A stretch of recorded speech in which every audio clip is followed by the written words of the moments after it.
Hello and welcome. Today we are talking about your teams and why your team isn't actually the bottleneck that you think it is.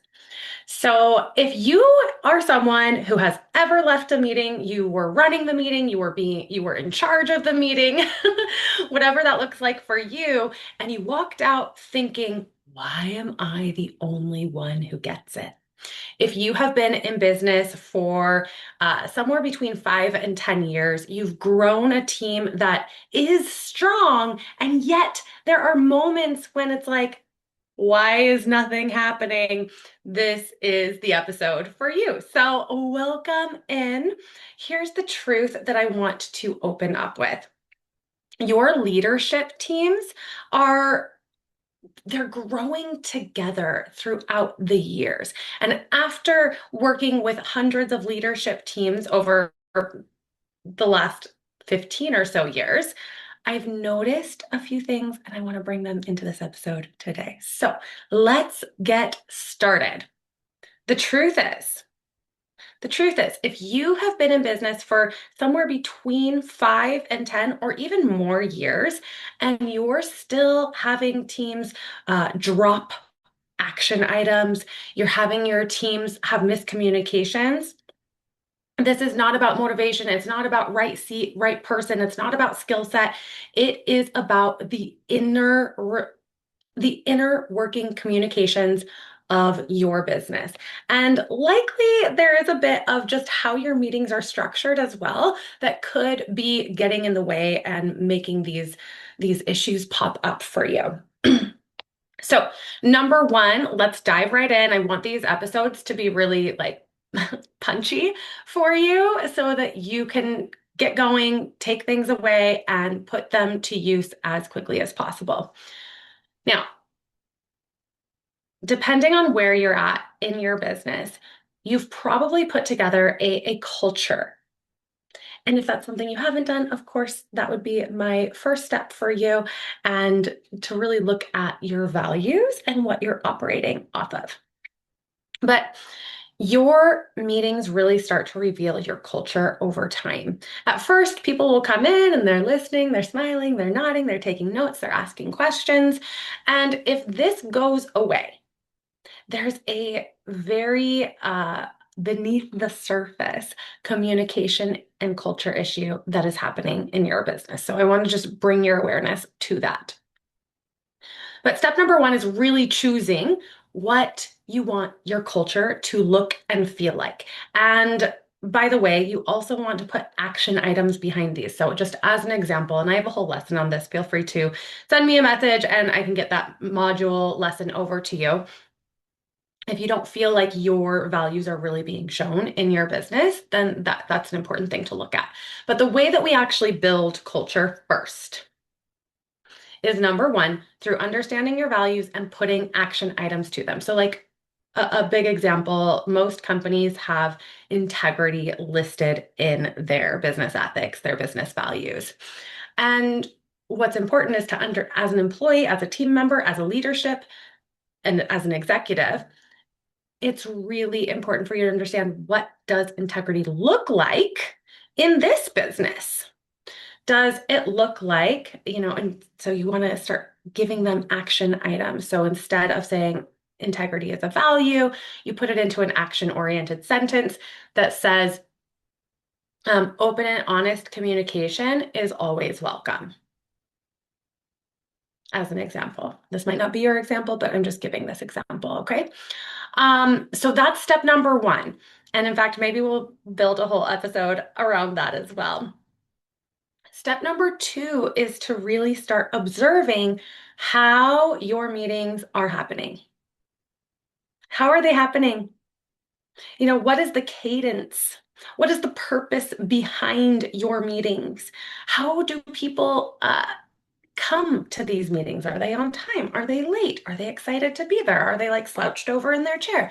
It's really using your observation skills and really noticing the communications. So, really strong cultures, when they have these meetings, people feel safe to speak up. Now, this doesn't mean they're speaking up at any given time.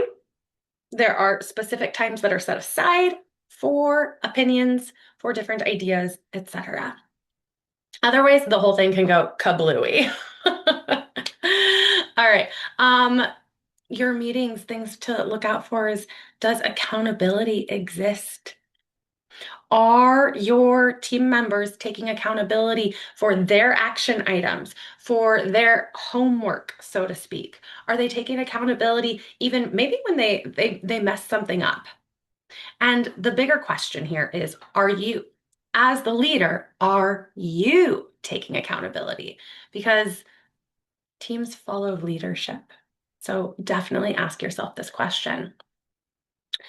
Ask if the leadership and the layout of the meeting is clear. Do people know what to expect? Do they know when it is time to use their voice, share their opinions, and offer ideas?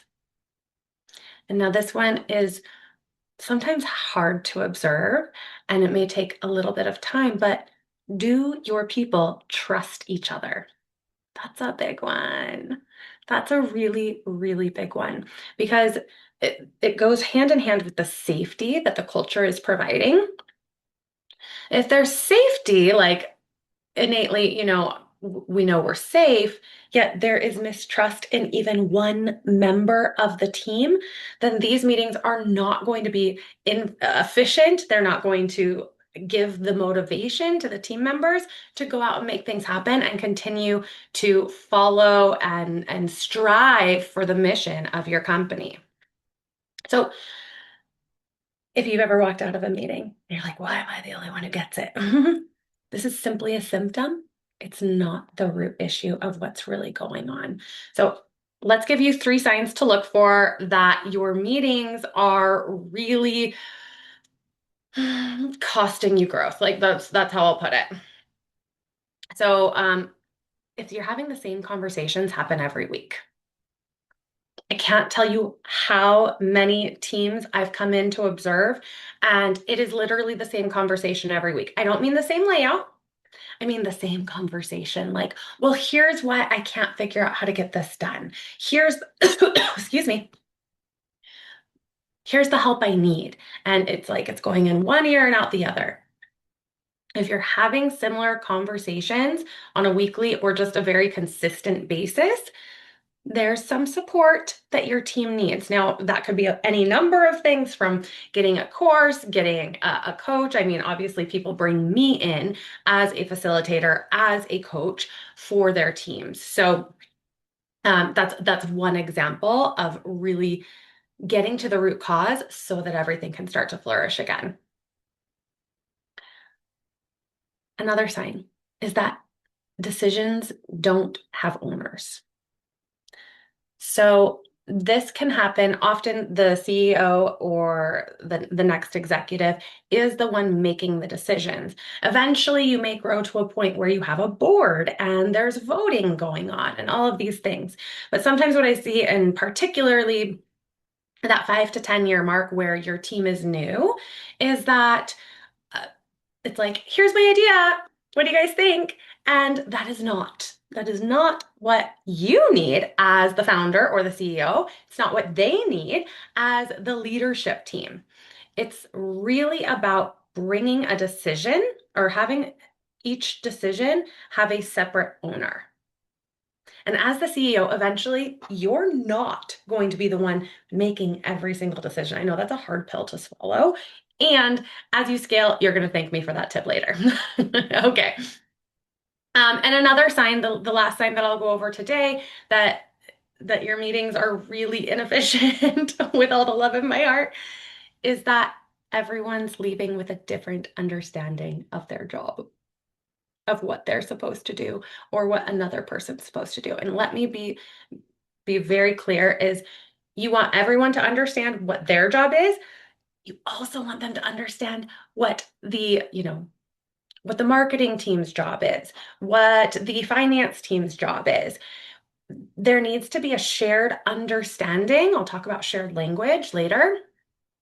There needs to be a shared understanding of what is happening, how it's working, and who needs to be in close contact with who, etc. Because it's all this working mechanism all together, right? And and without that clear understanding from both ends, both on their own responsibility and the rest of the team's responsibility, people begin to work in silos. And silos are, they're not a silent killer, they're a pretty loud killer of great businesses. And so, really, to be clear about what everyone's doing and have that shared understanding for the whole team is incredibly, incredibly helpful.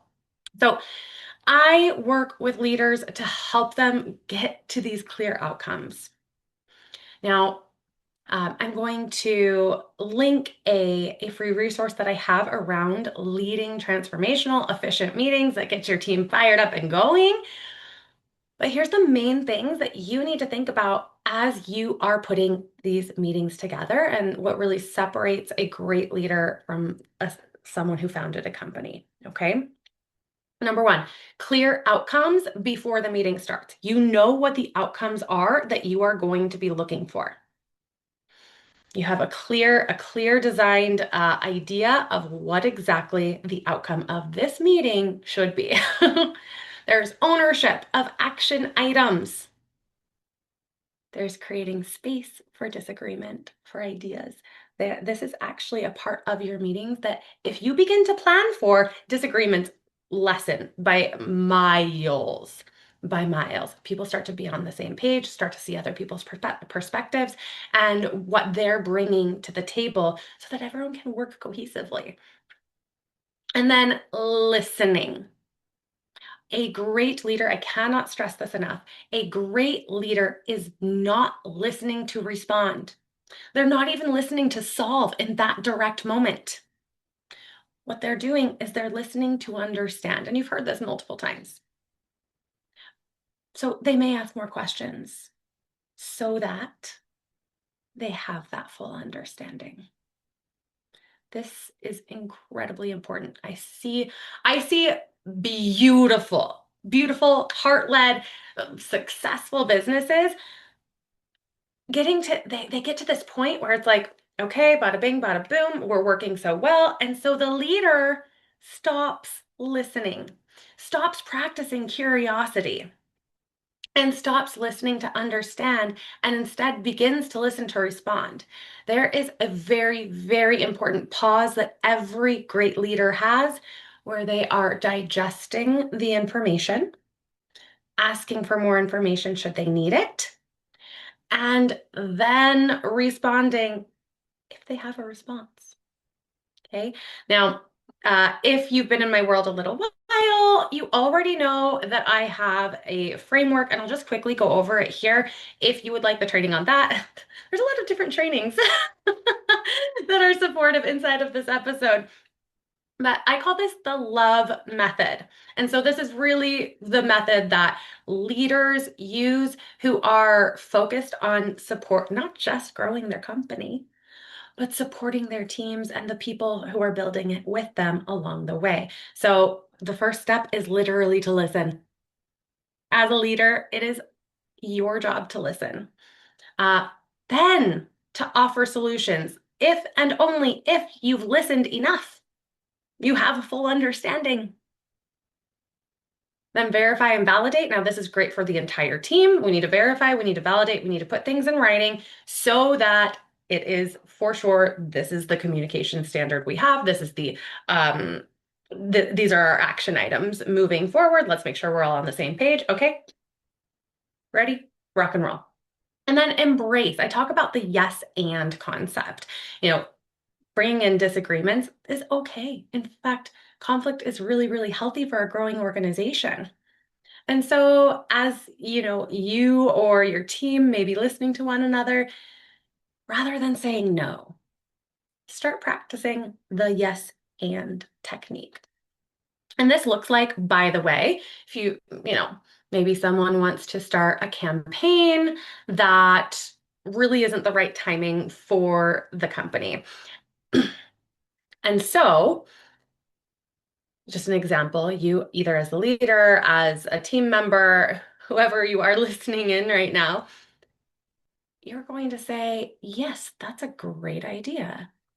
And Susie, rather than doing, ghosts and goblins party for the community, we're actually already in October, so maybe it would be better to plan this for December. Have a little bit more time to put it together and make sure that people come. How's that sound? What ideas do you have for December?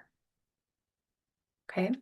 So yes, and now uh I'm thinking very particularly of a specific client I had. She had grown, uh, I don't want to use the word franchise, but she had grown a franchise model, more like a profit sharing model in her business. And as it got going, as it got growing, she really wanted to make sure that her contractors had that independence to operate through their zones of genius. And so when she held these meetings, oh, this it hurts to think about this. When she held these meetings, it wasn't her leading the meeting. It was them leading it because it was so important for her to, make sure they felt independent. But what was really happening is that they were lacking leadership. And everyone was coming up with different ideas. No one knew where to go next. I've seen this a lot of times in nonprofit board meetings as well. So this is something that's very, very important. You want to, whether you decide that this is the secretary's job, whether you decide that it is the founder's job to lead the meeting, someone must lead the meeting. And again, I would definitely check out the link that I'll drop into the show notes that gives you an ebook to read through. And there is a call at the end if you would like to jump on a call and create a meeting plan for your own team. But again, I just want to say it's like so messy.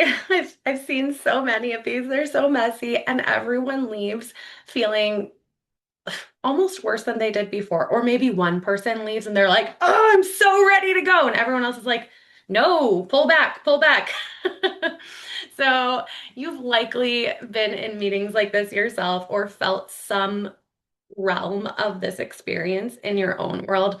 And having meetings that are both efficient and empowering can vastly, vastly change not just the culture, but how quickly your team executes and ultimately the profit that you're bringing in.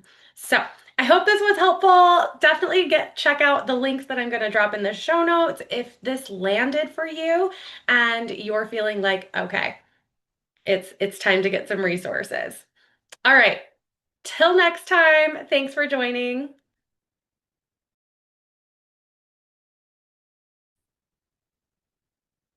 This episode gave you something to think about. Don't let it stay just an idea. Leadership isn't built through information. Scaling profitable businesses is not built through information, it's built through action. So if you're leading a team, growing a company, or navigating the messy middle of scaling, I've got a few resources that can help. You can grab my free transformational meetings guide, check out the Genius Match Method training, or explore ways that we can work together through leadership consulting, team development, and strategic facilitation. All of those links are in the show notes. And if this episode was valuable, I'd love for you to share it with another leader who needs to hear it. Until next time, just remember action precedes clarity. Keep rowing, Lighthouse Leaders.